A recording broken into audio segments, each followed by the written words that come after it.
Assalamualaikum warahmatullahi wabarakatuh. Perkenalkan, nama saya Sisu Lasri, kelas C5 Manajemen dengan NPM 101200124. Video ini dibuat untuk memenuhi tugas evaluasi tengah semester mata kuliah Pendidikan Agama 5. Yang pertama ada tafakur. Tafakur adalah suatu metode untuk lebih memudahkan dalam mengamalkan ajaran-ajaran Al-Quran dan hadis.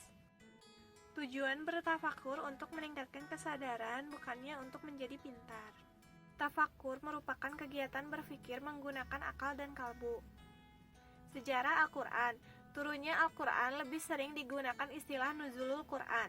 Bahkan terdapat peringatan nuzulul Quran sebagai bentuk penghormatan dan pengagungan terhadap Al-Quran.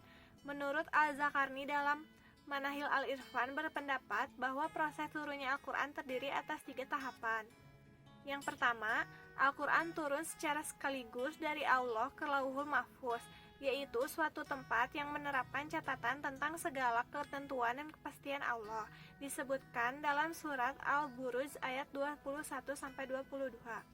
A'udzubillahi minasyaitonirrajim. Bismillahirrahmanirrahim.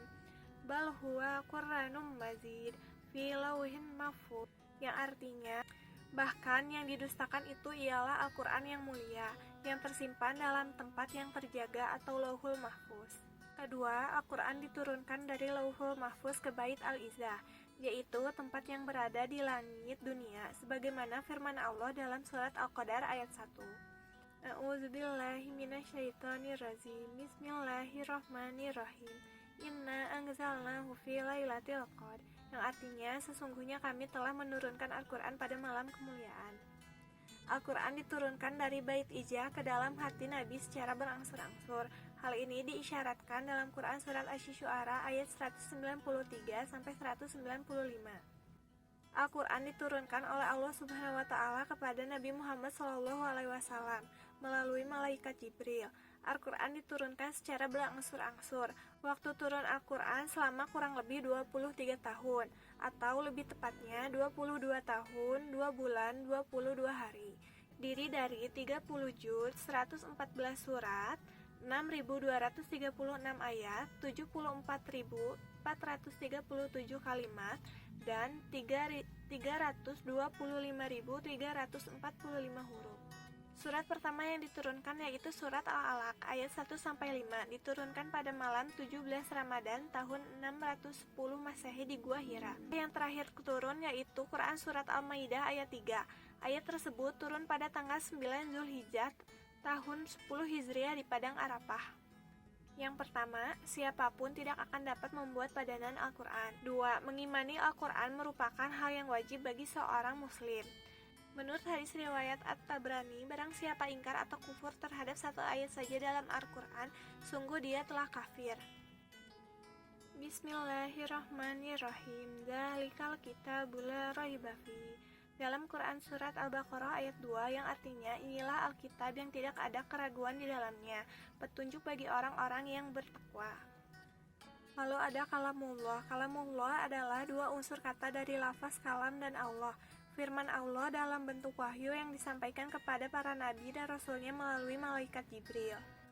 Proses penulisan Al-Quran atau rasmu Al-Quran terdiri dari 3 tahapan, yaitu yang pertama masa Nabi Muhammad SAW, yang kedua masa Khulafaur Rasyidin, yang ketiga masa setelah Khulafaur Rasyidin.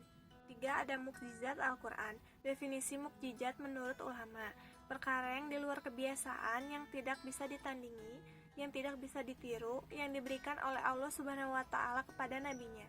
Unsur mukjizat. Ada 4 unsur mukjizat, yaitu yang pertama hal atau peristiwa yang luar biasa. 2. Terjadi atau dipaparkan oleh seseorang yang mengaku sebagai nabi. 3. Mengandung tantangan terhadap yang meragukan kenabian. 4. Tantangan tersebut tidak mampu atau gagal dilayani. Macam-macam mukjizat. Ada 2 macam, yaitu yang pertama mukjizat hissi yang bersifat material indrawi dan tidak akal. Yang kedua mukjizat manawi bersifat immaterial dan masuk akal atau logis.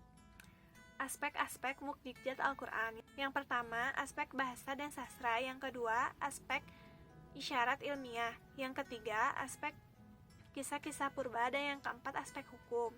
Ada sejumlah alasan mengapa Al-Quran diturunkan secara berangsur-angsur.